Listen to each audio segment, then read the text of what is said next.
pleine campagne électorale, Recep Tayyip Erdogan utilise l'attaque terroriste de Nouvelle-Zélande contre 2 mosquées pour fédérer ses partisans. Le président turc est allé jusqu'à menacer de mort les Australiens hostiles à l'islam, le tout dans l'indifférence occidentale. C'était un peu une fatalité. Quelques mois après le rapport plaidoyer contre Viktor Orban rédigé par l'eurodéputée néerlandaise Judith Sargentini, c'est désormais le propre groupe du dirigeant hongrois qui a décidé de suspendre son parti, le Fidesz, de ses droits. Une suite logique à une union devenue de plus en plus contre nature. Mercredi, les chefs des 6 principaux partis étaient réunis pour débattre des solutions pour sortir de la crise sociale des Gilets jaunes. La majorité incarnée par Stanislas Guerini et François Bayrou a une nouvelle fois montré son incompétence. Madame, Monsieur, bonsoir. La valise ou cercueil revisité par Recep Tayyip Erdogan. Quelques jours après l'attaque terroriste contre 2 mosquées en Nouvelle-Zélande, le président turc a promis la mort aux Australiens hostiles à l'islam. Des déclarations étonnamment peu reprises dans les médias occidentaux. Élise Blaise. Erdogan veut rejouer les Dardanelles 5 jours après l'attaque terroriste sanglante dans 2 mosquées néo-zélandaises où 50 personnes ont péri. Le président turc a fait des déclarations fracassantes. S'érigeant en figure phare des musulmans, il a affirmé que l'attaque en Nouvelle-Zélande était en réalité une attaque contre la Turquie. À quelques jours d'élections locales qui s'annoncent serrées, Erdogan agite la montée de l'islamophobie pour exalter sa base rigoriste. Il n'a d'ailleurs pas hésité à diffuser des extraits de la vidéo filmée par Brenton Tarrant pendant son attaque meurtrière, alors même que les géants des réseaux sociaux ont tenté de limiter sa diffusion. Pour Alexandre Delval, géopolitologue et spécialiste de l'islamisme, les provocations de Recep Tayyip Erdogan n'ont rien d'étonnant. C'est pas du tout étonnant. Ce monsieur a toujours été capable de mettre de l'huile sur le feu. C'est quand même un homme habitué aux surenchères, à l'extrémisme. C'est un adepte du califat. Il veut rétablir le califat en 2024 pour laver l'affront de l'abolition de la charia et du califat par Atatürk. Depuis qu'il n'a plus besoin des Européens, il a montré sa vraie face, qui est une face nationaliste et islamiste, et il veut devenir non seulement le président de la Turquie, mais surtout il veut séduire le monde musulman parce qu'il a scellé une alliance qui n'est pas très connue mais qui est extrêmement forte avec les frères musulmans. Et en gros, les frères musulmans, étonnamment, bien qu'étant d'origine arabe, l'ont élu en quelque sorte comme l'homme qui rétablirait le califat. Les frères musulmans se réunissent chaque année chez lui, à Istanbul, ville symbolique. C'est dans ce contexte que tout ce qui peut être fait pour récupérer le sentiment de suprémacisme islamique est utilisé en se présentant en victime et en affirmant qu'il y aurait un complot des juifs, des francs-maçons, bien sûr, des catholiques, mais également l'OTAN, l'Union européenne et bien sûr l'extrême droite islamophobe. Il mélange tout et il dit que ce qui s'est passé en Nouvelle-Zélande ne serait que la face émergée de l'iceberg et que l'Occident comploterait contre la présence turque en mer Noire, dans les Dardanelles, le Bosphore et à Constantinople. Donc une véritable paranoïa collective. Et c'est très grave ce qu'il fait puisqu'il est en train en quelque sorte d'appeler les musulmans et les Turcs du monde entier à botter les fesses des Européens. Un euphémisme puisque le président turc est allé jusqu'à dire que les Australiens hostiles à l'islam rentreraient dans un cercueil. Rappelons l'épisode des Dardanelles de la Première Guerre mondiale où les contingents néo-zélandais et australiens avaient subi une lourde défaite face à l'Empire ottoman. Une provocation que les médias n'ont visiblement pas décidé de relayer en masse. En Europe, le syndrome de Stockholm marche à plein. Il y a une sorte de volonté de soumission, de politique d'apaisement, comme disait Churchill à propos de ceux qui voulaient apaiser la bête immonde. Et donc, ça explique pourquoi, lorsque M. Orban fait la moindre déclaration et M.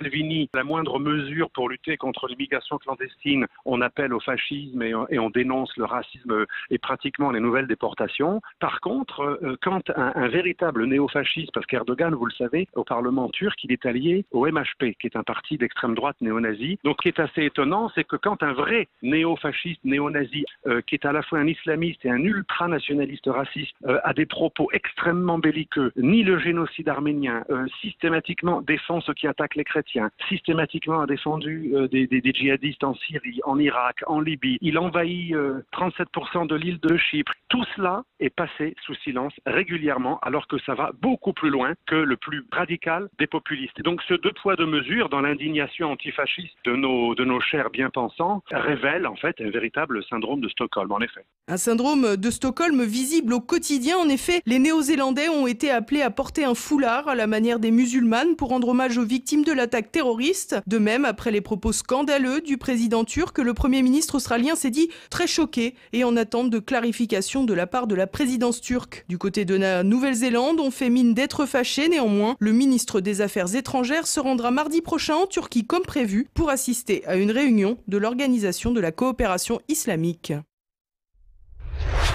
Orban déchu de ses droits par le PPE. Mercredi, le groupe d'union du centre et de la droite au Parlement européen s'est majoritairement prononcé pour suspendre le Fidesz, le parti du Premier ministre hongrois. Une décision attendue qui pourrait bien se retourner contre le groupe majoritaire. Élise Blaise. Campagne anti-Soros, lutte contre l'immigration, réaffirmation des racines chrétiennes de l'Europe, la coupe était déjà presque pleine pour le PPE. Le Premier ministre hongrois Viktor Orban aura terminé de sceller le sort de son parti quand il y a quelques semaines il décide de lancer une nouvelle campagne contre George Soros et d'y associer Jean-Claude Juncker, le président de la Commission européenne. Il faut dire que l'ami des brasseurs bruxellois fait lui-même partie du Parti populaire européen, le groupe majoritaire au Parlement, à l'instar des Républicains français ou de la CDU d'Angela Merkel. Il faut donc avouer que la présence des deux hommes dans la même formation devenait de plus en plus surréaliste. Le groupe s'est donc prononcé hier sur l'attitude à adopter face au Fidesz, le parti de Viktor Orban. Verdict, suspension avec 190 voix pour et 3 contre. La suspension sine die comprend le droit de vote, le droit de présenter un candidat à un poste et le droit de participer aux réunions. Le Premier ministre hongrois sera donc aux abonnés absents à la rencontre de jeudi qui précède le Conseil européen. La décision prise par le PPE vient donc d'une certaine manière piétiner le peuple hongrois, dont une part importante a voté pour que le Fidesz le représente. Pourtant, si la sanction est lourde, beaucoup espéraient une exclusion pure et simple du parti de Viktor Orban, à commencer par Jean-Claude Juncker. Mais le Premier ministre n'avait pas l'intention de se laisser faire. Il a d'ailleurs affirmé être venu à la réunion qui scellait son sort avec une lettre de départ à dégainer en cas de vote de l'exclusion. De quoi faire comprendre que la décision de suspension a fait l'objet d'une concertation multilatérale et qu'Orban se prête au jeu pour laisser le PPE sauver les apparences. Côté français, on a visiblement réussi à se mettre d'accord. En effet, contrairement au rapport Sargentini rédigé contre le Premier ministre hongrois, où les républicains français n'avaient pas voté à l'unisson, cette fois, le consensus était de mise. La sanction reste toutefois à relativiser au vu du visage plutôt souriant d'Orban au sortir de la réunion. En réalité, le PPE n'avait rien à gagner en excluant le Fidesz. Au contraire, cela aurait été le meilleur moyen pour Orban de se rapprocher d'autres formations, alors même que les souverainistes ont le vent en poupe à quelques 100 jours des élections européennes. Par chaos, mercredi soir, les 6 principaux chefs des partis politiques ont débattu pendant plus de 2 heures au sujet de la crise des Gilets jaunes. Si chacun a fait étalage de son programme, une chose est certaine, la majorité incarnée par Stanislas Guerini et François Bayrou a une nouvelle fois montré ses limites.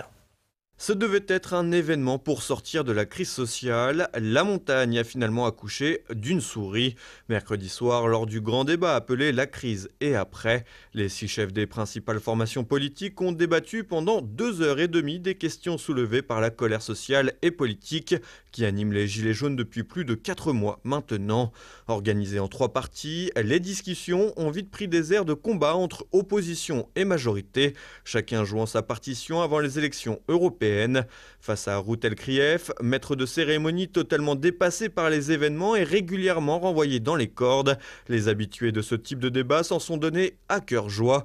Les opposants ont attaqué de concert le bilan de l'exécutif tant au plan économique et social que sur la gestion de l'ordre public.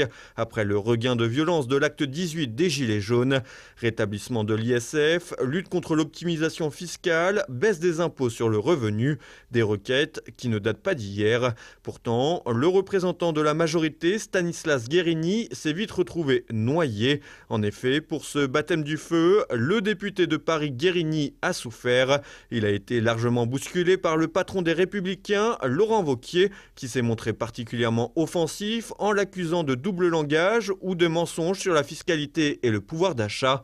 Il a réclamé une baisse de l'impôt sur le revenu de 10%. Personne ne parle de l'impôt sur le revenu. Mais l'impôt sur le revenu, c'est l'impôt qui touche un Français sur 2. C'est l'impôt de la France qui travaille.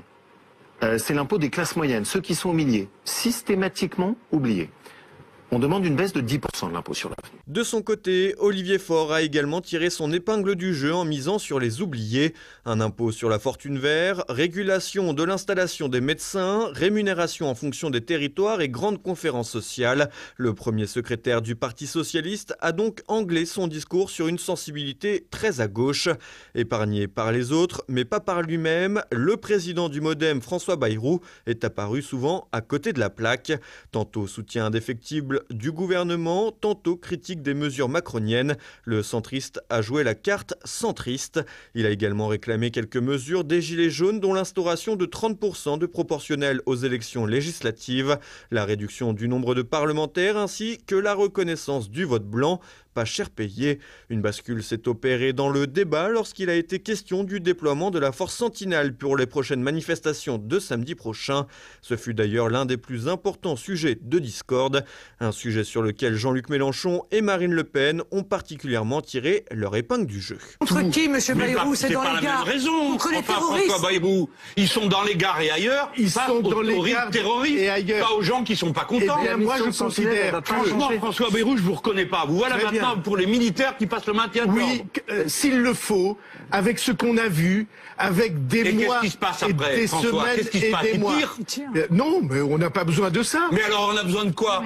Oui, mais de quoi parlez-vous? Si vous mettez un militaire devant un bâtiment et que vous lui dites faut protéger le bâtiment, quelqu'un vient quand même, qu'est-ce qu'il fait? C'est un métier, la police. Une passe d'armes favorable à Jean-Luc Mélenchon, mais également à Marine Le Pen. Les meilleurs ennemis se sont d'ailleurs retrouvés sur plusieurs points, notamment sur une dissolution de l'Assemblée nationale. Alors, le seul moyen, M. Guérini, et je l'ai dit au président de la République, il faut opérer une dissolution de l'Assemblée. Au terme de plus de 2 heures de passe d'armes, l'opposition est donc sortie grande gagnante de ce débat qui, malgré un intérêt relatif, aura au moins eu le mérite de mettre une nouvelle fois en lumière le manque de compétences de la majorité gouvernementale. Et on passe à présent à l'actualité en bref avec Floriane Jeannin. L'hécatombe se poursuit chez les policiers. Mardi, un policier âgé de 29 ans a mis fin à ses jours avec son arme de service dans le 13e arrondissement de Paris. Les faits se sont déroulés alors qu'il se trouvait en voiture avec sa compagne sur le chemin du retour à leur domicile. L'homme aurait saisi son arme pour se donner la mort tandis que cette dernière était au volant. Il laisse derrière lui un petit garçon âgé de 5 ans.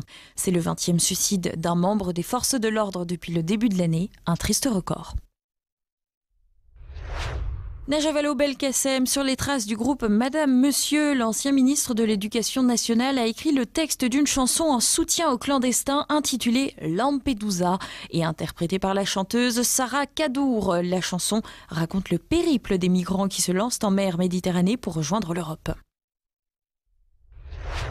Carton rouge pour Brigitte Macron. Mercredi, l'épouse du chef de l'État et Muriel Robin devait donner le coup d'envoi du premier match mixte femmes-hommes entre les variétés clubs de France et les anciens du stade de Reims. Dès son entrée sur le terrain et son visage apparaissant sur le grand écran du stade, la première dame a subi la bronca d'une partie du public qui l'a copieusement sifflé. Les organisateurs ont finalement renoncé à lui faire donner le coup d'envoi et Brigitte Macron a fait demi-tour.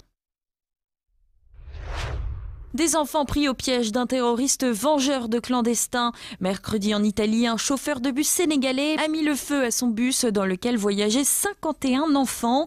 Il aurait attaché les collégiens avec des câbles au poignet et les a menacés d'un couteau. Fort heureusement, l'un d'eux a pu contacter les policiers qui ont cassé les vitres pour extirper les victimes, toutes saines et sauves. Le Sénégalais aurait justifié son geste pour venger les migrants morts en mer.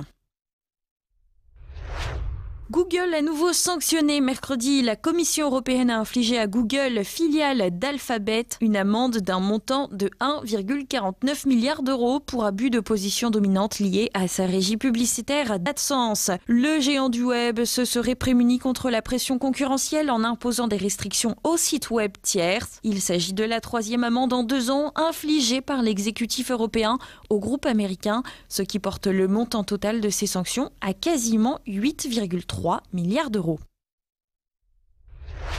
L'identité de Jack l'Éventreur, enfin dévoilée. À partir de fragments d'ADN et de tests génétiques, 2 scientifiques britanniques de l'université de Leeds ont résolu le mystère. Il s'agirait d'Aaron Kosminski, barbier et émigré polonais, âgé de 23 ans au moment des faits. Pour établir l'identité du tueur, les chercheurs se sont basés sur le châle retrouvé par les enquêteurs dans la nuit du 30 septembre 1888 sur le corps d'une des victimes. Ils y ont découvert du sang et du sperme dont l'ADN mitochondrial, c'est-à-dire l'ADN hérité de la mère, a été extrait. Aaron Kosminski était considéré à l'époque comme le principal suspect, mais avait été relâché faute de preuves. Ça tangue sur la côte ouest. Dans la nuit de mardi à mercredi, un séisme de magnitude 3,7 sur l'échelle de Richter a eu lieu à 20 km de Brest, en Bretagne. Quelques heures plus tard, un autre séisme de magnitude 4,9 sur l'échelle de Richter a été enregistré vers 10h30 en Charente-Maritime. À la suite du tremblement de terre, des secousses ont été ressenties de Bordeaux à Poitiers. Il se produirait environ 50 000 séismes de faible ampleur par an dans le monde, soit près de 1500 par jour. Pierre Jovanovic censuré. Plusieurs séances de dédicaces du journaliste et auteur ont été annulées brutalement par la Direction nationale des librairies Le Furet du Nord et la chaîne des librairies Cultura. La raison invoquée, les ouvrages de Pierre Jovanovic ne sont pas assez optimistes et trop polémiques. De son côté, Cultura justifie sa décision par la période électorale à venir et la volonté de rester impartial en évitant les séances de signature d'ouvrages politiques. Pierre Jovanovic a tenu à réagir à cette censure qu'il juge politique. La suppression des libertés continue avec ce gouvernement qui manifestement on est réduit à supprimer des rencontres entre un écrivain et les lecteurs dans les librairies. On voit comment dire la suppression totale de la circulation des idées, même dans les librairies. Alors c'est sous prétexte de rester neutre. Vous savez, moi j'en étais à ma 90e dédicace en l'espace de 3 ans ou 4 ans. Mes dédicaces se sont toujours remarquablement bien passées. Il y a toujours entre 100 et 300 personnes. C'est vraiment surprenant. Ils veulent m'interdire même de rencontrer mes lecteurs. Je ne sais pas si vous imaginez, c'est quand même complètement fou. Et dans un instant, notre Zoom du jour, le président de la Ligue du Midi, Richard Roudier, est dans le collimateur de l'incroyable commission d'enquête sur l'extrême droite, présidée par une députée communiste de la France Insoumise. Il dénonce le scandale d'une commission parlementaire qui appuie son action sur des mensonges et des provocations.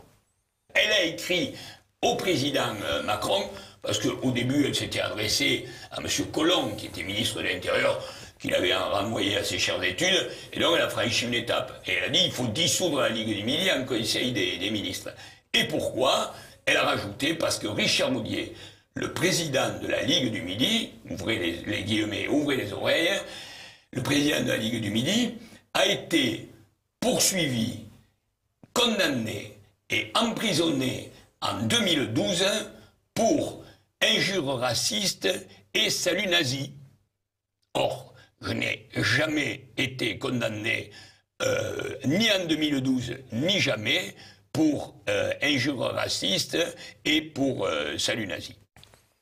Ce soir, et avec un possible retard retrouvé immédiat, Jean-Yves Le Gallou et Nicolas Faure évoquent l'interdiction de débattre du grand remplacement, le dérèglement médiatique après la marche pour le climat et la tentative d'attaque terroriste d'un chauffeur de bus d'origine sénégalaise en Italie pour venger les migrants. Et tout de suite, la France de Campagnol de Christian Combaz et Mes libertés politiques avec François Billot de Lochner. C'est maintenant la fin de cette édition. Merci de votre fidélité. À demain. Bonsoir.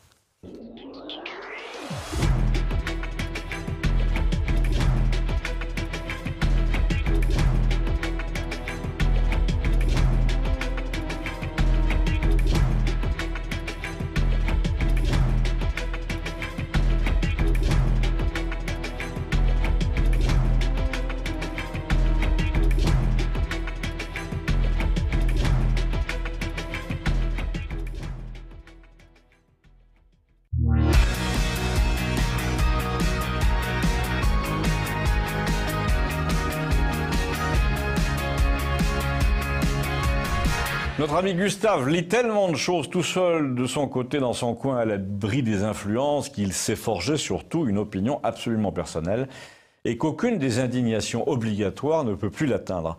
J'ai pu observer ça récemment à propos de la peine de mort. À propos aussi de l'affreux radicalisé là, qui a essayé d'égorger les gardiens de prison dans la Sarthe. Il m'a dit, moi, quand on me pose la question, mais on ne me la pose pas, je dis comme les autres, je dis qu'on ne peut pas juger ce genre de cinglé. Le mec, je ne sais pas si tu te rends compte, à 20 ans, il avait déjà torturé un vieux, ligoté, puis il l'avait tué avec 2 ou 3 copains.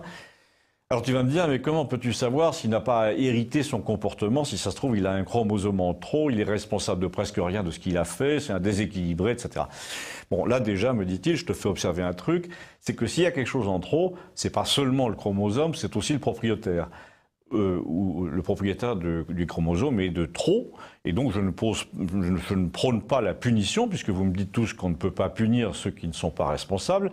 Non, je ne prône pas la punition, je prône la soustraction. Quand il y a quelqu'un en trop, on le soustrait, c'est simple. Je dis simplement que le type qui a tué un vieux en le torturant alors qu'il avait à peine 20 ans, eh ben, il n'aurait jamais dû aller plus loin. On aurait dû lui dire, on t'en veut pas, il paraît que tu n'es pas responsable, il paraît que tu es né comme ça. Mais nous, tu vois, ce qui nous arrange, c'est pas que tu sois puni, puisque c'est pas ta faute, c'est que tu disparaisses. On veut pas savoir si la peine de mort est ou non dissuasive, c'est pas notre problème, d'ailleurs il paraît qu'elle ne l'est pas. Tout le monde nous dit que la crainte de la peine de mort n'a jamais empêché quiconque de commettre son acte, d'accord. Mais une chose est certaine, c'est que crainte ou pas crainte, une fois qu'elle a été appliquée, la peine de mort, eh ben, il y a très peu de chances que le mec recommence. Et nous, ce qui nous intéresse, c'est que le mec ne recommence pas, justement. Donc la peine de mort n'est pas dissuasive avant, mais contre la récidive, c'est quand même une solution qui a fait ses preuves. On n'a jamais vu un type se radicaliser après avoir été fusillé. Alors, bien entendu, ce jour-là, il y avait au bar le fameux abonné au Monde qui nous a parlé d'état de droit, etc. Il a dit qu'il ne pouvait pas laisser dire des choses pareilles. Et Gustave s'est mis en devoir de lui expliquer, une fois de plus, que le droit étant voté par le Parlement, il ne faudrait pas attendre très longtemps dans l'histoire future pour que le Parlement, un autre Parlement, rétablisse la fusillade matinale dans la cour d'une caserne en cas de terrorisme, par exemple. Mais comment tu peux souhaiter une chose pareille ? Je ne la souhaite pas, dit Gustave, je la crois inévitable. Parce que tu crois que c'est une solution. Ben, là encore, a dit Gustave, pour ce qui est de la récidive, c'est une solution. Il y a un moment où le combat cesse faute de combattants, t'es bien d'accord. Tandis que là, si j'ai bien compris, les combattants, tu passes 20 ans à leur payer Canal+, et puis ça ne les empêche pas d'essayer de te saigner quand même dans un parloir. Donc il y a quelque chose qui n'est ni économique, ni stratégique. À la fin, tu vas être dépassé par le nombre de combattants que tu as mis sous cloche. Et puis le prix d'entretien de la cloche est exorbitant, comme dirait Attali. Il va falloir trouver une solution. Donc notre société est tellement rationnelle qu'elle va finir par s'apercevoir que ça coûte un pognon de dingue, comme dirait l'autre, sans parler de celui qu'on perd à indemniser les victimes. Donc il y a un moment où ce sont vos règles, mon ami, a-t-il dit au type du Monde, là, les règles de leur rentabilité qui vont finir par s'appliquer dans tous les domaines. Alors là, l'abonné au Monde a fait ce qu'il fait toujours en pareil cas. Il a réuni ses clés, son paquet de tabac sur le comptoir comme un type qui va claquer la porte, mais qui cherche une réplique avant de partir. Et tout ce qu'il a trouvé, c'est ça vaut bien la peine de lire Victor Hugo, le cœur sur la main. Je te signale que Victor Hugo n'aurait jamais laissé euthanasier un terroriste selon tes méthodes. Il était contre la peine de mort. Justement, je me suis souvent posé la question, a dit Gustave, mais moi, contrairement à toi, j'y réponds pas. Je pense qu'en voyant la scène du Bataclan, il n'est pas impossible que Hugo ait légèrement révisé ses positions. En tout cas, faute d'une politique appropriée, les gardiens de prison, dans 20 ans, pourront encore craindre d'être saignés par un type qui a torturé et tué un vieux à 20 ans, qui a essayé d'égorger 2 gardiens à 40. Il y a quand même un moment où on va se dire que la suppression du problème, c'était aussi la solution du problème. Mais punaise, a dit l'abonné au Monde, je m'en vais parce que c'est bourré de fascistes ici. Clap de fin, tranche de vie à Campagnol, abonnez-vous, merci.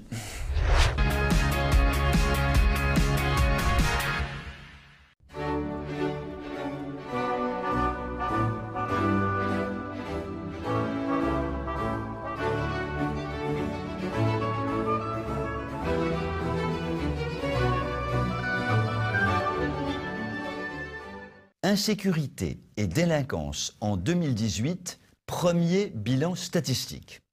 C'est la dernière production du ministère de l'Intérieur qui vient de sortir aux éditions Place Beauvau un document qui parle donc des agressions, des meurtres, des viols, des cambriolages et de tout ce que l'on voulait.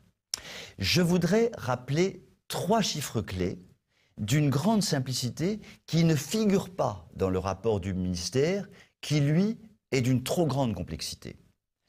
Il y a eu, en 1950, 600 000 crimes et délits en France.